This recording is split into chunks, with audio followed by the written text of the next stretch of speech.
Good afternoon.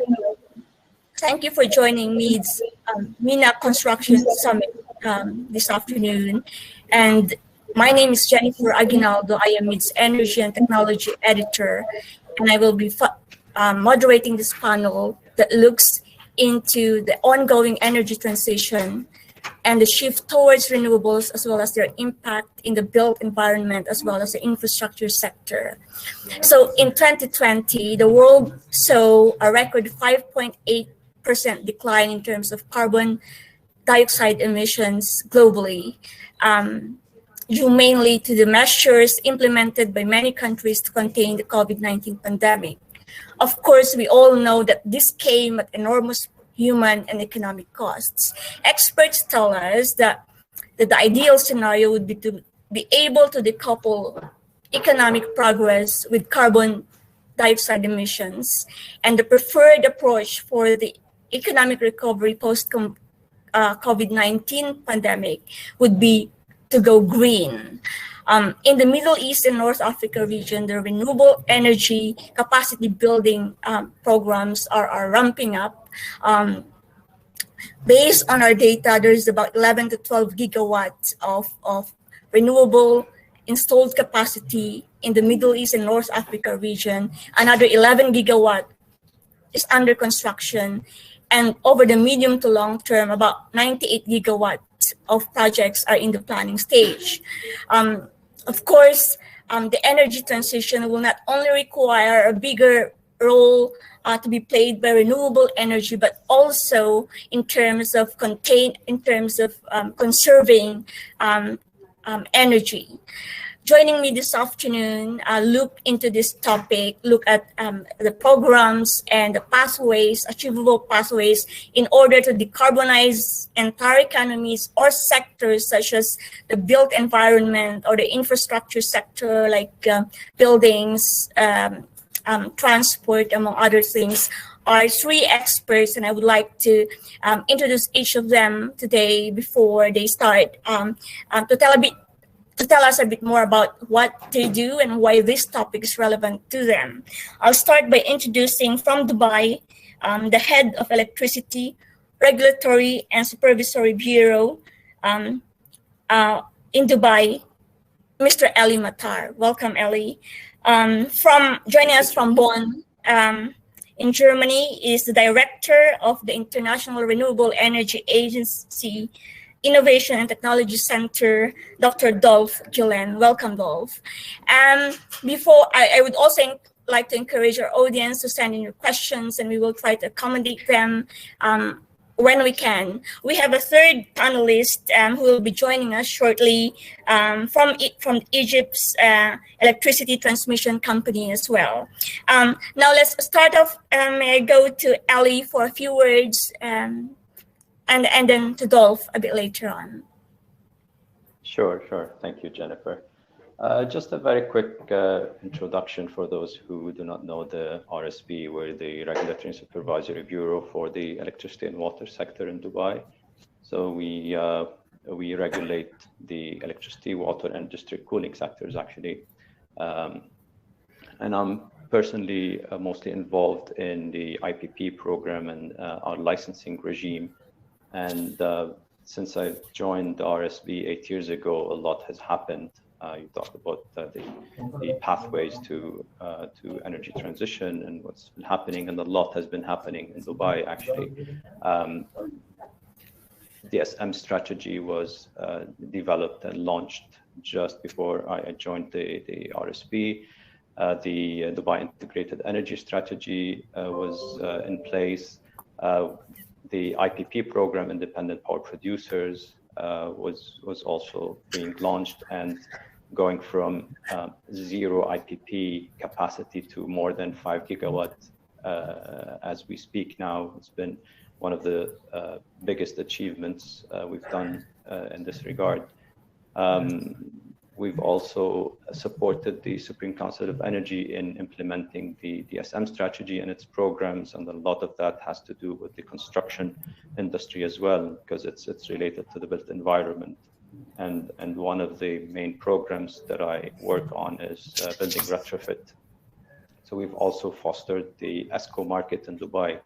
And again, going from a few ESCOs, a few energy service companies operating in Dubai back when I joined, now to having more than 20 accredited ESCOs is also one of the achievements of the market, if I could say, not just the RSP. It's the market that is bringing success to those initiatives. So I'm sure we'll touch on more of these topics in detail later on, just in way of introduction. Sure, thank you, Ali. And now I will give the floor to Dolf. Yeah, thank you, Jenny. I mean, globally, cities are really important for the energy consumption. They account for about 3/4 of global energy consumption. And the energy consumption in the region is, let's say, has a very particular structure. Of course, on the electricity side, cooling is really important. It's very encouraging to see now this growth of renewables on the supply side. And that is, of course, driven also by the favorable economics of these renewables. There's also significant energy use for water desalination in the region, which of course is also related to the consumption in buildings and in the built environment. So that is an important aspect. And then transport is very important. So, which of course at the moment is still largely based on cars. Either the development of public transportation or the development of electromobility, perhaps hydrogen is also an interesting development, and there are quite some initiatives around. Yeah, thank you. Thanks very much. Right. There's a big if you're following Dolf, what's happening in the region, there have been major projects in Saudi Arabia that aim to showcase renewable energy and other technologies like hydrogen and other technologies that can be used in water desalination, wastewater management as well. What do you think are the both or either of you can comment on that? What are your thoughts in terms of this approach? What are the pros and cons of this approach versus retrofitting old cities or communities to become more sustainable? And Dolf, would you like to share your thoughts? Well, we need all of the above. And we need to do a lot in all of this going forward. The efficiency, I mean, energy pricing, of course, plays an important role in there. ESCOs can play a role, but pricing is also important. On the supply side, I mean, looking at energy as a system, how you combine the changes that are going to happen on the supply side with the changes on the demand side will be very important. To give you an example, if you have cooling and the peak load is in the evening and at night, that does not match very well with solar PV, where you have the peak production during the day. So if you can find a way to store that cold, maybe in a district cooling system, that can help to create the flexibility and the link up of that supply with that demand. Yeah, and before I get Ali's thoughts on the issue, I just wanted to present a counter, well, not a counter argument, but basically, unlike in Europe, where the demand and supply might not have a very good match, there's that school of thought here where the peak generation of let's say solar matches with the peak demand where air conditioning is turned on and all that stuff in the Middle East region. So, but that doesn't necessarily eliminate, I would suppose, the need for cost-effective storage for all these renewable capacity that's being built. Right. Ellie, what are your thoughts in terms of these new projects that can perhaps show us exactly how net zero communities can be developed in the future? Sure. I'll get to that in a bit, but before that, I think you're spot on, Jennifer, when you spoke about the matching of the maybe peak demand and peak supply, and this is one of the things we're experiencing here in Dubai. And interestingly, there was actually an executive council resolution from a few years back requiring actually cooling companies to have energy thermal storage as part of their plant. And recently there's been talks on actually looking at that resolution again and making it optional, or maybe removing the requirement altogether, because there is a big argument that we have a lot of potential for renewable energy. We have a lot of projects in place. A lot of them are already producing electricity, and as you know, they're producing at the same peak time of demand. So if cooling, and as Dolf rightly mentioned, cooling is one of the main sources of demand or causes of demand on the electricity network, then this is met by, on the other hand, by the actual peak supply or production from solar PV, for example.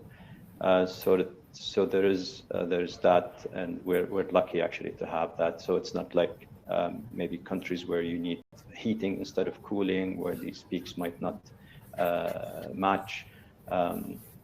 So that's on that. Back to your point on new cities and how they can showcase new technologies, sustainable technologies and solutions. That is also right, and I could also provide a counter argument to that. So it's nice when we're working with a blank canvas and a blank slate, and then we can try whatever new technologies are out there, and maybe with minimal constraints, because we're building those cities from scratch, and these will definitely provide solutions for some of the problems that we already have in our existing living spaces. But on the other hand, there will always be other kinds of problems that you might not face in new cities and blank canvases like those, but you still have to deal with them with our existing living spaces. And I don't think we're gonna move entirely to new living spaces in the near future. So we're always going to have that need, and it's kind of cliche to say that, to bring up the saying, necessity is the mother of invention, but it is the case. And actually the root of that saying is our need will be the real creator, said by Plato. So we will always have that need. We need to solve our problems in our existing spaces, in our crowded spaces, in our crowded cities. And this is, I think, where the real innovation will happen, because we need to find solutions for those. Now, what are the forms of solutions? As Dolf rightly mentioned as well, it's not just supply, it's not just demand, it's looking at those in an integrated approach. So the pathway to sustainability is definitely involves an integrated approach, like what was done in Dubai, for example. I mentioned earlier the Dubai Integrated Energy Strategy, where we looked at both the supply side and the demand side and everything in between. So you need to make sure that you have sustainable energy sources. You need to make sure that you are using that energy efficiently and you're not wasting it, so that you won't have to build extra generation capacity. And then you need to make sure that whatever is in between is reliable infrastructure to get the energy to where it's actually needed. Right. Thank you, Ali. Thank you.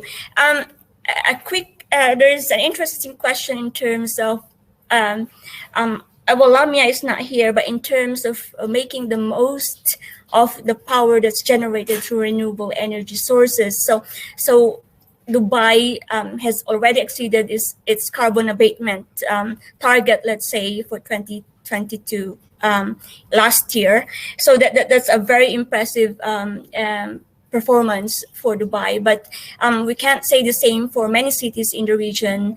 Let's say there are countries in the region where the grid is not robust enough to be able to handle the power generation, the power generated by these intermittent sources, and therefore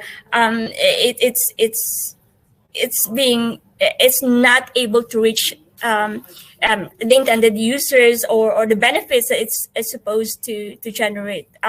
So, Dolf, what have you seen in terms of in Europe? Let's say, what are the solutions in terms of being able to make the most of these renewable energy produced at the point of production?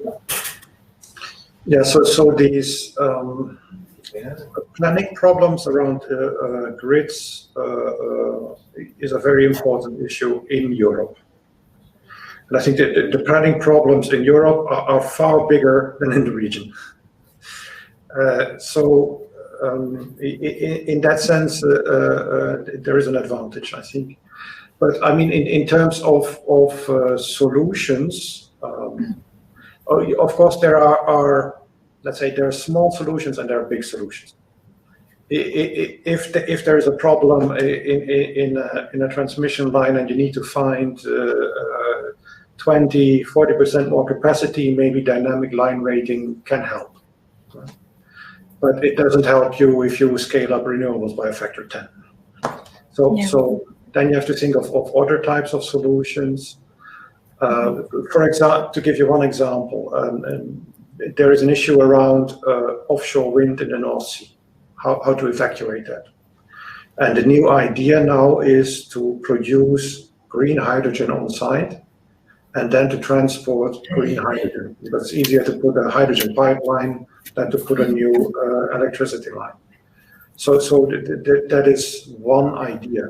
And there is also ideas in producing locally, for example, synfuels for aviation. So the Danes are now developing a project. So there are all these new ideas, but they come only into play if there is really a market for such commodities. So then you go beyond electricity.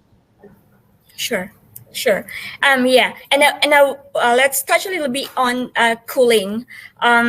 So cooling requirements, according to IEA, will require about 80% of the renewable energy that will be produced by 2050, and it expects that the AC units in the world will be quadrupling by the period as well.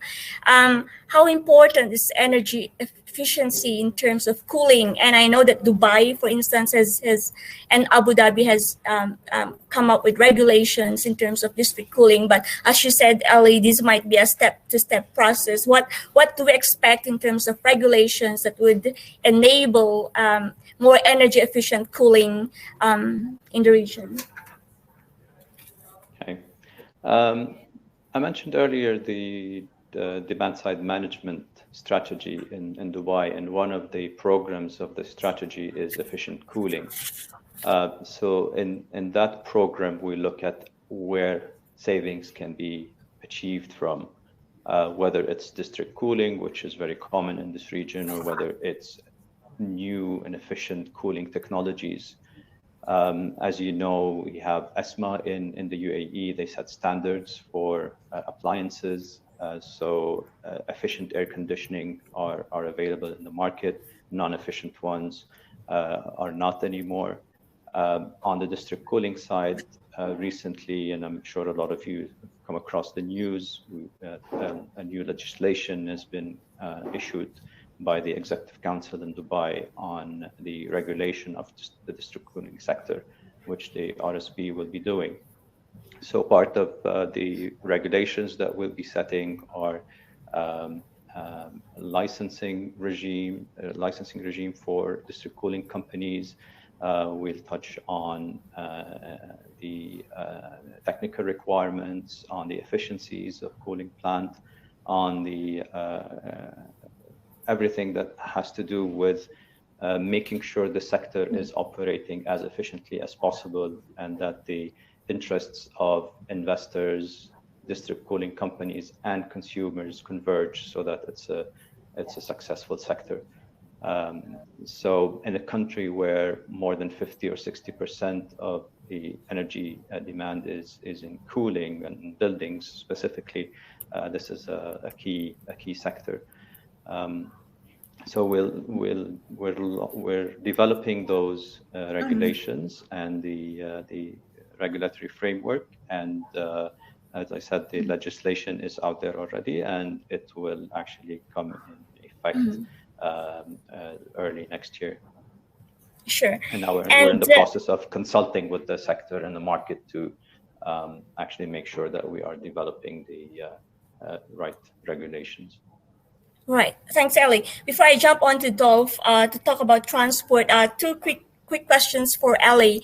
I was wondering whether there was a 2 megawatt cap that was implemented for rooftop solar projects in Dubai. Is that because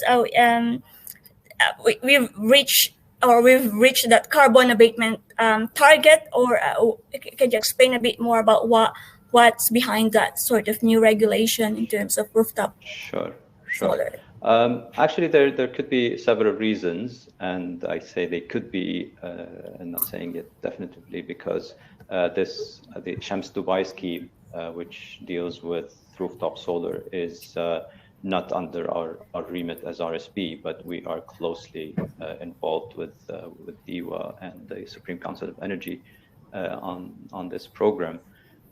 So as I mentioned earlier, you need to make sure, you need to look at things in an integrated manner, and you need to make sure that you have the proper source, that you have an efficient use of that energy, and that you have the proper means of getting it to where it is. And part of that means is a transmission and distribution network, which the Electricity Authority in Dubai makes sure operates at its best and optimally. So sometimes you have to put some restrictions on decentralized or distributed generation to make sure that you maintain the integrity and the proper operation of the distribution networks. Now, that being said, that program, Shams Dubai, has seen a lot of success as well in Dubai. We've seen, I think, up to 300 megawatts up to March of this year of rooftop solar installed, close to 7,000 buildings equipped with rooftop solar. So at the end of the day, you need to have a certain cap on the capacity installed on those buildings for a safety perspective and for the safety of the grid and safety of people living in those spaces. Sure. Okay, thank you very much. We've got a lot of interesting questions, so we're probably down to about 5 to 10 minutes. Before I'll be asking Dolf now, but if we can hold on a little bit, Ellie, I'd like to ask about what regulations are required for hydrogen to be able to take off, let's say in Dubai or in the region. Dolf, I'd like to ask you about, we're going to transport now. We know that it's not as close as cooling in terms of emitting carbon dioxide, but still it is a major source of emissions, especially so because in most parts of our region we don't really have an efficient mass public transport system. There are solutions being looked at. There's electric vehicles, there's hydrogen vehicles, and of course every country now has a plan to build a mass rail transport systems. What should they take into consideration implementing these projects or regulations, you think? Well, so what we see worldwide is that mass transportation plays an increasing role. And for the individual vehicles, we see that our impression is it's really going to electromobility. So that is a battle which is finished now, I would say. A couple of years ago, there was a question: is it going to now electric? Is it going hydrogen? But it seems to really to be going electric. What is still open is the heavy-duty freight trucks. That is less clear, and there are different opinions still what way that will go. But our impression is that the developments there will benefit from the battery developments for the cars, and we still see rapid progress in the performance of these cars, while the costs are coming down. The challenge in introducing electromobility is that you need at the same time cars and you need a charging infrastructure. And an additional important aspect, as we already discussed, and also mentioned that, is that you need to think of that from a systems perspective. So you need also smart charging infrastructure. Ideally, you want these cars to charge midday when you have maximum solar PV. And that then means that probably you need a charging station at the office.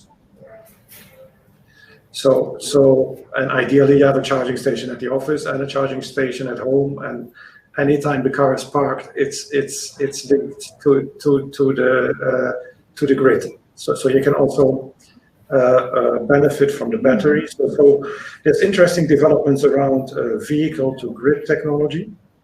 So that's where you use the car battery also to store electricity and to provide grid services. That is clearly growing. For example, interesting developments in the UK on that. But all of that is emerging now, and as I say, I mean, it needs to happen at the same time. You need the vehicles, you need the charging infrastructure, and you need to make sure that it's a smart system. Exactly. So you can't put the carriage ahead of the horse. But yeah, I mean, the cars are here and they're fantastic and expensive. But yeah, we need to have the proper infrastructure, and the issue is not that's easy compared, especially in cities like Dubai, where I work in a multi-level building and I live in a multi-level building, and where will you put the chargers? And do I need to go to a mall or to a station where you build the chargers? But those are, I think, again, as demand increases, and as Ellie would be better placed to maybe address some of that worries or concerns. Again, it's one of those chicken and egg situations where which one should come first? Do you prepare your infrastructure to accommodate more EVs and spend a lot on that infrastructure waiting for the EVs to come, or do you wait for the EVs to come and people to be more take an initiative, and then some might be complaining that the infrastructure is not ready yet? So we have to strike the right balance there. I was shocked actually the other day. I was attending a virtual conference and shocked by a certain number that was given, that in the whole GCC there are 5,000 EVs. That's not my number. I heard it from someone reputable in the industry, so that is kind of shocking to know that it's just that much. But I see more of them on the streets, on the roads. I see the infrastructure is expanding rapidly. I own an EV and I never had a problem. Maybe I'm lucky because we have a charger here at the office, so I plug it in whenever I need. And at the malls, I see more of them. So I think they have to go together hand in hand. The car dealers and manufacturers have to do their bit as well and promote them. So it all has to, it's like a building, and you have those columns and they all have to go up at the same pace. Otherwise you have a lopsided building. You asked about hydrogen. Yeah, hydrogen. That's a very hot topic nowadays. A view hasn't been taken yet on the involvement of the RSP, but it's definitely something that's on our radar, and we're considering it. I can say that there's it's in the press, and I'm sure a lot of you know about it. There's a pilot project undertaken by DEWA at the Mohammed bin Rashid Solar Park. So it's a small pilot project on green hydrogen production. So it's testing out the whole process, the electrolysis, the storage, and the electrification of hydrogen. I think it's around 20 kg per hour of H2 production. So that's an interesting one to look at. And then, as I said, it's definitely something that's a hot topic now and worth looking at. Indeed, it is a hot topic, and of course there are massive projects, utility scale projects being planned everywhere, targeting, of course, the export markets where there's proper carbon pricing, and that the region would be able to supply that market. So, before do you have any thoughts on hydrogen, Dolf? Before we take on the questions from our viewers, from our audience. So we get a lot of questions, a lot of interest from our member countries on hydrogen, especially also to decarbonize what is called the hard to decarbonize sectors in industry, but also say to produce ammonia fuel for shipping or to produce synfuels for aviation. And I think on the synfuels, there's also interesting developments in the region. So, and we think that especially the production of these green commodities, where you use hydrogen as a feedstock, but you export the green commodities, that offers very interesting opportunities because it reduces the trade cost significantly, shipping cost. Right, thank you. If I may add, Jennifer, you asked about how the potential of renewable energy should be maximized and how do we use it. It might be produced at times that in excess of the grid needs. And several things have been done here in Dubai.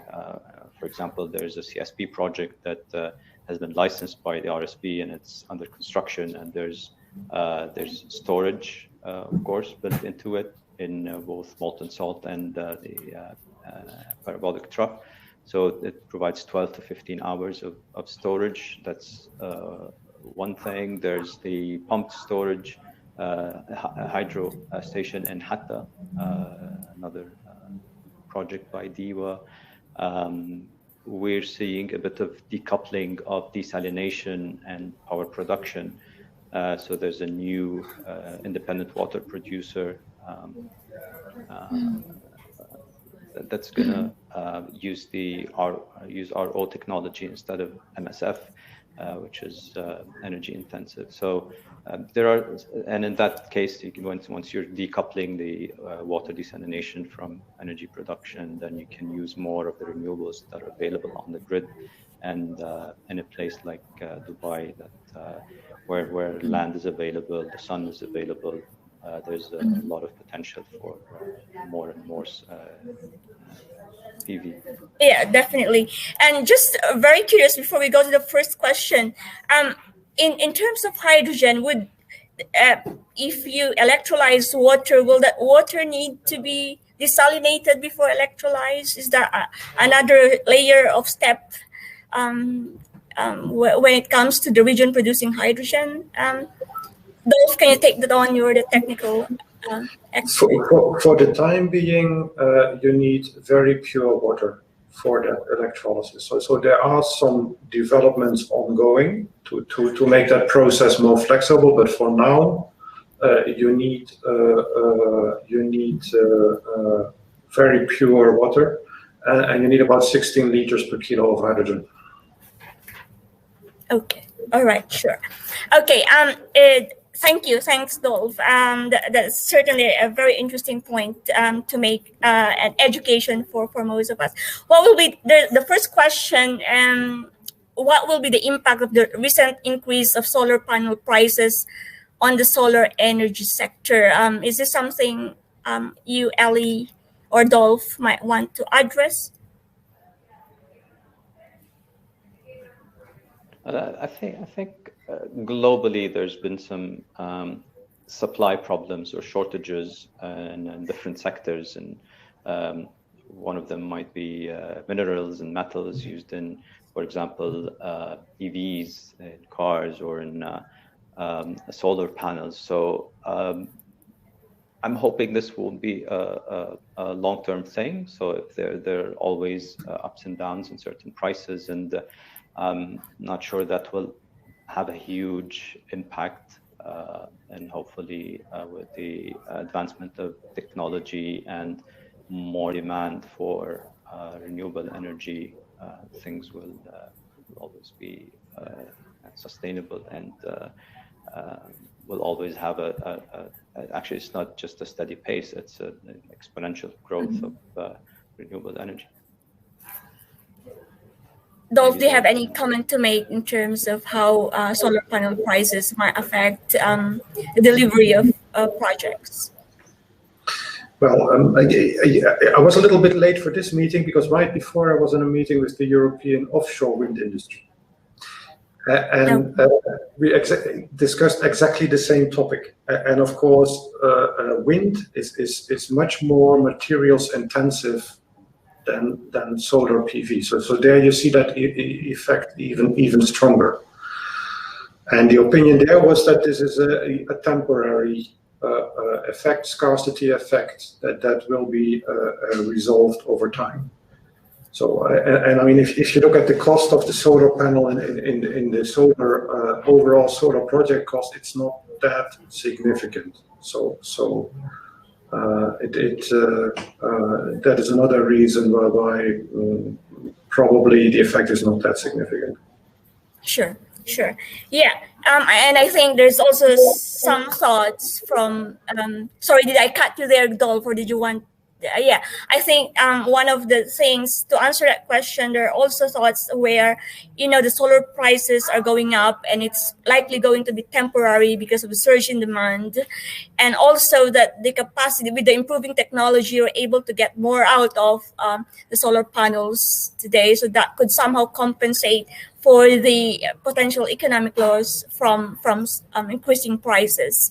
Another question, what do the speakers think about the future of floating solar PV PPPs? I think DIWA has a pilot project. Can either of would you, Ali, have any opinion in terms of is this promising? Is this necessary? Is this beneficial in the region? It is an option. It could be beneficial when there is maybe not enough land to use. In Dubai so far, as you know, we have the Mohammed bin Rashid Solar Park, and it could house up to 5 gigawatts of solar capacity. DIWA is piloting a project, I think, on floating solar. So it is one of those technologies that worth or techniques that are worth looking at, and they could prove beneficial, and in some cases maybe necessary. You have some countries that don't have any land to spare for solar PV, and that's where. But that being said, I think more studies need to be done, and they're specific to each region on the effect of such projects on marine life, and what are the environmental impacts of such projects. Okay. Right. Well, I've just been told that that's all the time we have for. We still have some questions, and we will respond to them by email. Thank you so much, Ali and Dolf, for joining us this afternoon, and thank you for your questions. We'll see you in another seminar. Thank you. Thank you. Pleasure. Thank you very much. Thank you.